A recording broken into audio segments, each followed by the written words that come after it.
Ave, buenos días, buenas tardes, buenas noches. Ya sabéis, esto es Roma Victrix, el canal de YouTube dedicado a los que nos encanta la historia de Roma. Soy Juan Luis Posadas, ya sabéis, doctor en Historia Antigua, bla bla, 30 años, bla bla. Ya no me voy a presentar tanto porque me da vergüenza a mí mismo, ¿no? Vamos a seguir con el curso de las mujeres en Roma y esta es la última sesión de este curso. A partir de aquí, pues iré haciendo vídeos sobre otros temas que haya trabajado, temas pues más concretos o que pueda desarrollar a lo largo de más de un vídeo o que bien pueda desarrollar en un solo vídeo. Voy a intentar combinar para no aburriros. Yo sé que el tema de mujeres en Roma es un tema interesante, es mi especialidad y por eso era obligado dedicar esta primera incursión en el mundo de YouTube. Ya me está llamando por ahí un amigo, ahora eres youtuber. Digo, no sé qué soy, si soy youtuber. Considero esto una especie de clases que doy como profesor, clases gratuitas a las personas que me siguen en LinkedIn o que me van encontrando a través de YouTube. Estoy intentando devolver un poco a la sociedad lo mucho que he tomado de ella, básicamente de las bibliotecas públicas, de las universidades públicas donde he estudiado, e intento devolver un poquito de esos conocimientos que he ido acumulando, que no me caiga por la escalera, me mate y muera ahí todo ese conocimiento. Perdón por estos rollos. Los que son mis alumnos en la universidad ya me conocen, que tengo muchas digresiones de estas, porque mi cerebro, bueno, pues funciona de una manera compleja. Hoy vamos a ver, por tanto, la última clase. Hemos visto en la sesión anterior, en la clase anterior, en el vídeo anterior, como queráis llamar a estas píldoras, estas pastillitas de conocimiento, el ejemplo de Livia, cómo Augusto quiso hacer de su mujer Livia un modelo de virtudes y no lo consiguió, no, o al menos no cuajó. ¿Por qué? Porque ni Livia era, porque nadie somos un modelo de virtudes.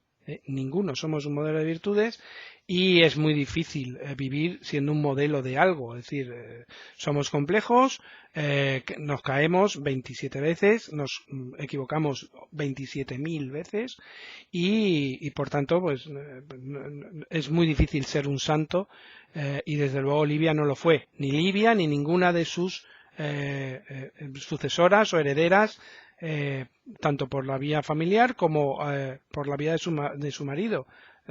Pues muchas de ellas fueron condenadas por adulterio, por traición, etcétera, ¿no? Por tanto, ese modelo no cuajó. Bien, la más clara expresión de rechazo de esos modelos de mujeres Julio-Claudias de la dinastía Julio-Claudia. La dinastía Julio-Claudia dura pues desde Augusto, 27 a.C., hasta la muerte de Nerón en el 68 después de Cristo, ¿no? Por tanto, estamos hablando de una dinastía que ocupa más o menos unos 95 años, incluso casi 100, si retrotraemos un poquito el por qué Augusto tenía ya poder efectivo en el imperio algo antes del 27 a.C., un siglo de dinastía Julio-Claudia, incluyendo a Augusto dentro de esta dinastía Julio-Claudia. Bien, la más clara expresión de rechazo a estos modelos de mujeres Julio-Claudias proviene de la sátira 6 de Juvenal. ¿Quién era Juvenal, profesor Posadas? Bueno, pues Juvenal fue un poeta nacido en Italia, era ciudadano romano, ¿vale? Vivía en Roma, un poeta que malvivió la mayor parte de su vida, no estaba en nómina, no es como estos periodistas, entre comillas, que aparecen en las tertulias de televisión y que uno dice, bueno, así, trabaja para no sé qué periódico, pero parece que está en nómina del Partido Popular, de Podemos o del PSOE, es decir, porque lo que hacen es transmitir los discursos y las consignas de estos partidos o de medios de comunicación que también están más o menos en nómina de otros intereses. Bueno, pues Juvenal no. Juvenal fue un poeta, hoy diríamos un bohemio.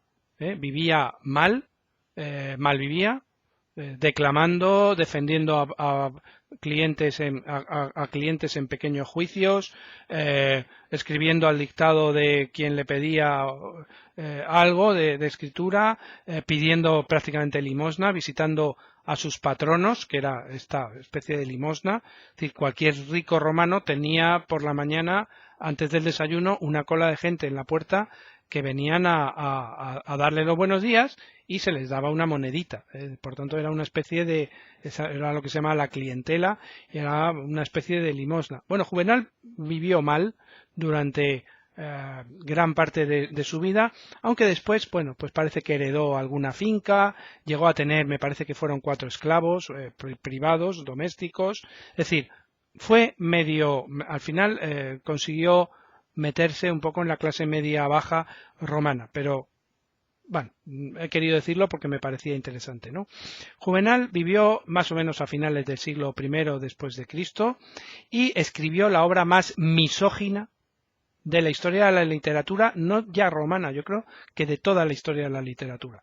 Él escribía sátiras, ¿de acuerdo? Es verdad que el género satírico es un género, pues básicamente es ser criticón elevado al cubo. Es decir, es criticar todo y de una manera además muy bestia, con palabras muy gruesas, diciendo burradas. Es decir, es un género que no tenemos ya, no existe, no sé si se me ocurre que podría ser una sátira. A lo mejor algún programa de estos del Gran Wyoming podría ser un poco satírico, pero desde luego no le llega ni a la altura de la suela a lo que era Juvenal. Bueno, pues la sátira 6, de todas sus sátiras, la 6 está dedicada a las mujeres, a la mujer. Y es brutal. O sea, no hay otra palabra. Misoginia en estado puro. No, es que es desagradable leerla. Es interesante leerla, pero es desagradable. Es decir, solo se salvan las mujeres pobres. Es decir, de hecho, creo que hay uno de los versos que habla de las mujeres del Esquilino. Es decir, las que vivían en este monte, en un barrio popular de Roma, y que se dedicaban básicamente, que eran lavanderas, lavaban en el río y tendían allí en los muros, tendían la ropa. Para Juvenal son las únicas mujeres libres de vicios de toda Roma y por tanto de todo lo que a él le interesaba del Imperio Romano. Bien, yo estudié a Juvenal en mi tesis doctoral y mi sensación junto con otros, Cuvier, etcétera, es que Juvenal no solo pretendía criticar a las mujeres, o al menos no pretendía criticar a todas las mujeres. La obra de Juvenal, en la sátira 6, lo que encontramos son referencias históricas a las mujeres del pasado, básicamente a las mujeres de la época Julio-Claudia. Juvenal escribe en torno al año 80, 90, después de Cristo, y se refiere a las mujeres de 40, 50 años antes. Por tanto, es una obra historicista. Pretendía criticar a la sociedad femenina de la época Julio-Claudia. Para Juvenal, todas las emperatrices, todas las mujeres Julio-Claudias, sobre todo Mesalina, habían deshonrado a la ciudad con sus vicios, con sus fornicaciones en público, en altares, en templos, y por tanto no eran modelos de virtud, no las aceptaba como modelos de virtud. Para él eran exempla vitiorum, ejemplos de vicio. De hecho, en un momento determinado, hablando de Mesalina, dice: ¿dónde estás ahora, Ley Julia? ¿Te has dormido? No es en la sátira 6, es en la sátira 2, 37, ¿no? Es decir, habla de la Ley Julia de adulterios, de coerción de los adulterios, ¿no? Juvenal tampoco admite como modelo de mujer a aquella Cornelia, la madre de los Gracos, que era el modelo de la época republicana, ¿no?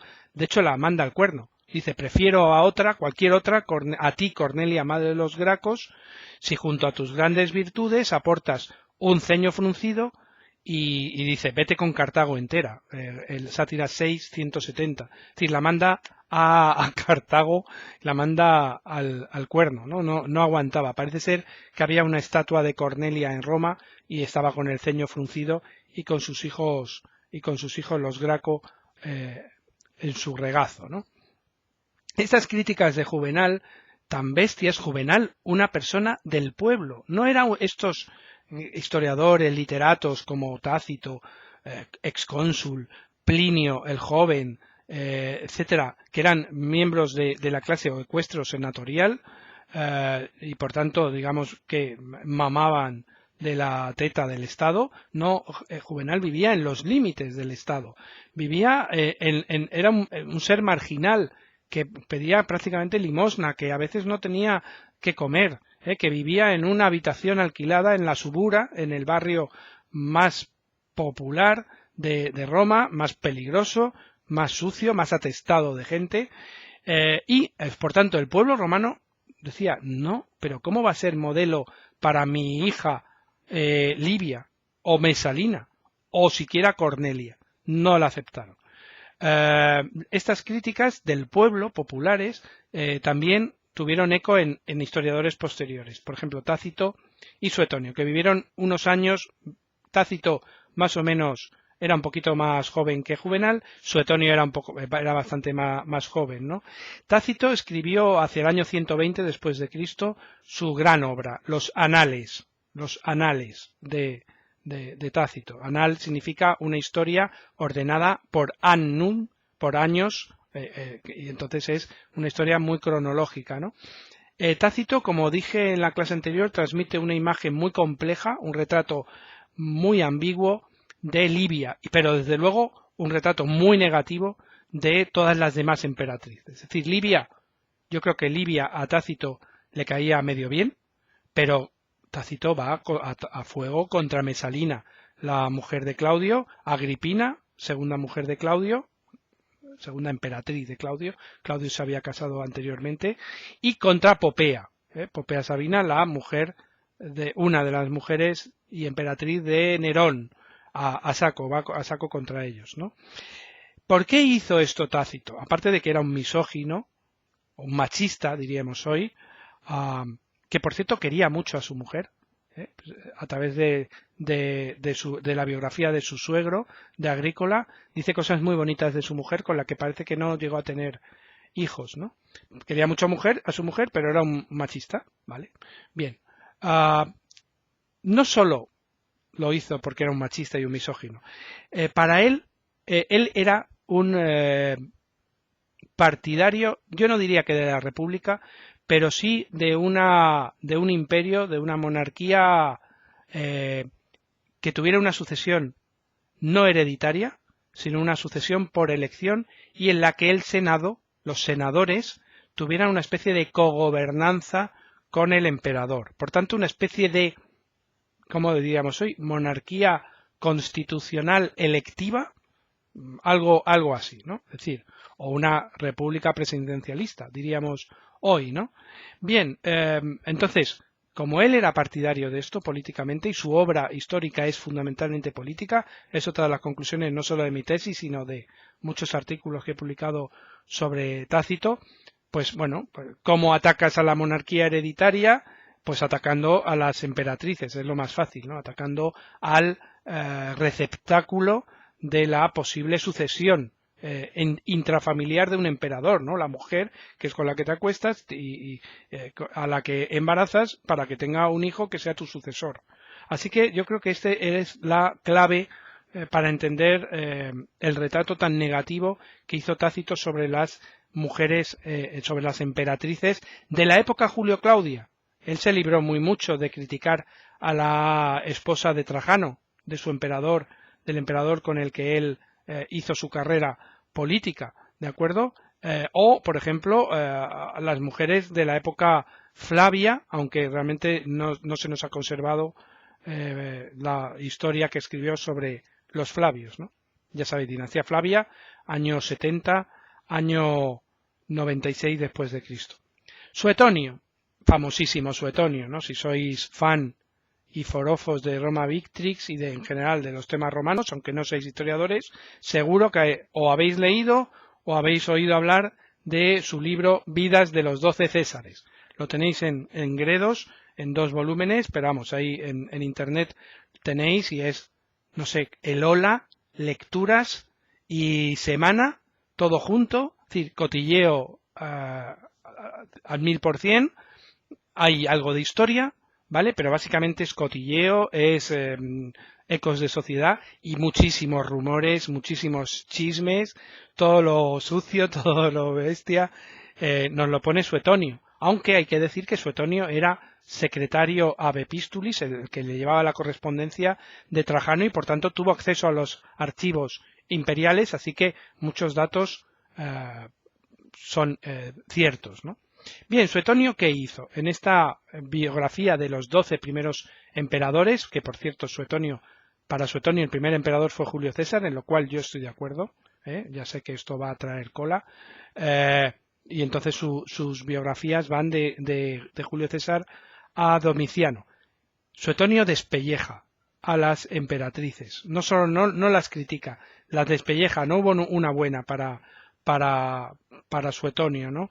Dice barbaridades de ellas, es decir, no es creíble muchas cosas, adulterios, envenenamientos, asesinatos, incestos, fornicaciones en grupo, es decir, era pues eso, sálvame, deluxe, era Suetonio, ¿no? Mi tesis, mi teoría, es que Suetonio lo hizo por venganza. Cuando él era secretario de la correspondencia de Trajano, nos dice la historia, nos dicen las fuentes, que fue despedido.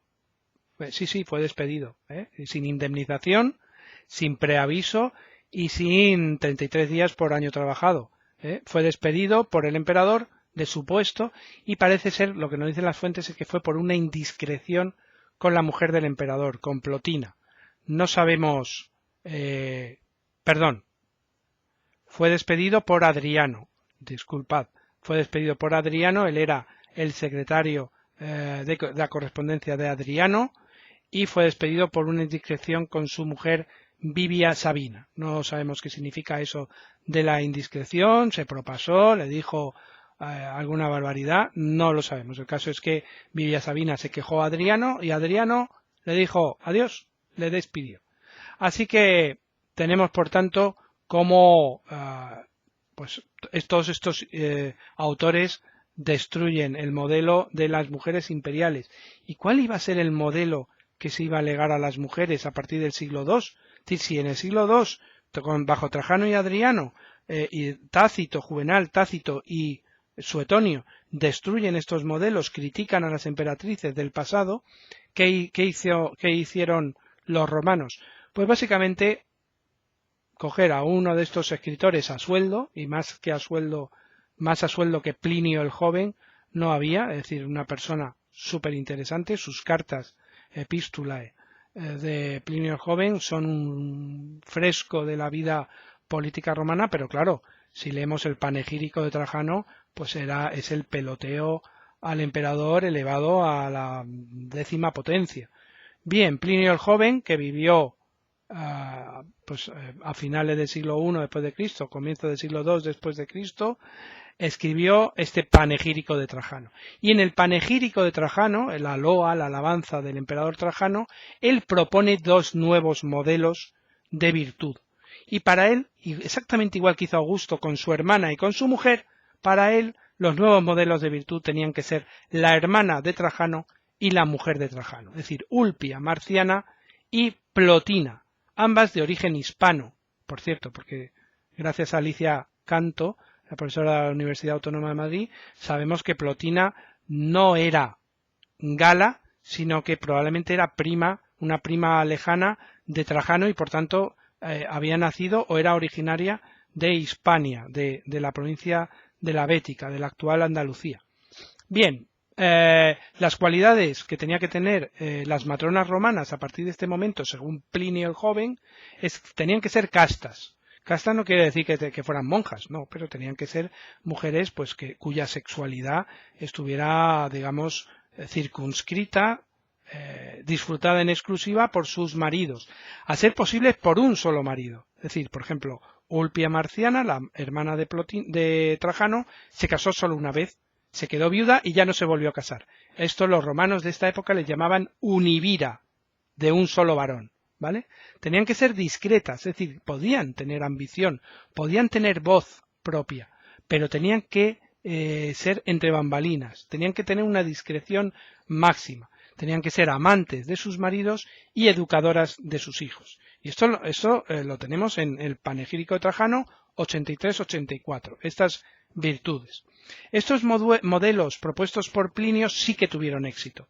Sobrevivieron porque toda la dinastía mal llamada Antonina, es decir, todo el siglo II después de Cristo, tuvo mucho cuidado en evitar escándalos dentro de la familia imperial, con las mujeres imperiales, con las emperatrices, y esta dinastía promovió una política de imagen pública basada en el recato, la discreción y las virtudes de las mujeres romanas. Y si buscáis en Google, por ejemplo, bustos de Plotina, la esposa de Trajano, Ulpia Marciana, o por ejemplo, las emperatrices Vivia Sabina, de Adriano, Faustina la Mayor, Faustina la Menor, encontraremos una galería de retratos con unos peinados fastuosos, pero con un cierto, no sé cómo decirlo, hay como un déjà vu en las imágenes de las mujeres antoninas, mujeres recatadas, humildes, silenciosas, casi divinizadas, y por tanto son retratos que hablan de un nuevo modelo que sí que tuvo éxito. Bien, para concluir este curso de Mujeres en Roma, me gustaría dar 4 o 5 pinceladas finales, ¿no? La historia de Roma desde su fundación en el año 753 a.C., para mí, entre otras 1000 cosas, ¿vale?, tampoco nos pasemos, es la historia de la búsqueda de un modelo aceptable de mujer para uso de las romanas, es decir, un modelo que pudieran seguir las romanas. Por supuesto, es la búsqueda de ese modelo aceptable de mujer por parte de los hombres, ¿vale? Un modelo que no es aceptado por las mujeres, en el caso de las mujeres míticas de la monarquía romana o de Cornelia, la madre de los Gracos, y tampoco en cuanto a las emperatrices de la época Julio Claudia. En esa búsqueda de modelos, la literatura, escrita 99,99% por hombres, la historia y la política se aliaron para ofrecer una imagen virtuosa que se asociaba a los viejos buenos tiempos de la República, una imagen virtuosa hecha piedra, es decir, más piedra que un busto romano que ha sobrevivido 2000 años, no hay algo más duro y más perdurable que una estatua de mármol, ¿no?, travertino. La imagen que intentó transmitir esta alianza de literatura, historia y política no consiguió cuajar. Las mujeres, yo estoy convencido que se salieron del guión, se saltaron el guión y pasaron de muchos de estos modelos. Los emperadores intentaban reconducir la situación estableciendo como modelos a sus esposas, madres o hijas, pero en cuanto que uno criticaba a los emperadores, criticaba también a las mujeres y a veces lo más fácil era criticar a las mujeres. Es decir, si tú criticabas al emperador, podías ser acusado de lesa majestad, de traición y ser condenado a muerte. Mientras que, bueno, hablar que la hija del emperador era un poco casquivana, no tenía tanta penalización, ¿no? Este triunfo de las emperatrices como modelo solo lo consiguieron los emperadores antoninos a partir del siglo II después de Cristo. ¿De acuerdo? Fijaos que hasta hoy en día seguimos teniendo algunas expresiones en nuestra lengua que nos hablan de este fracaso de los modelos.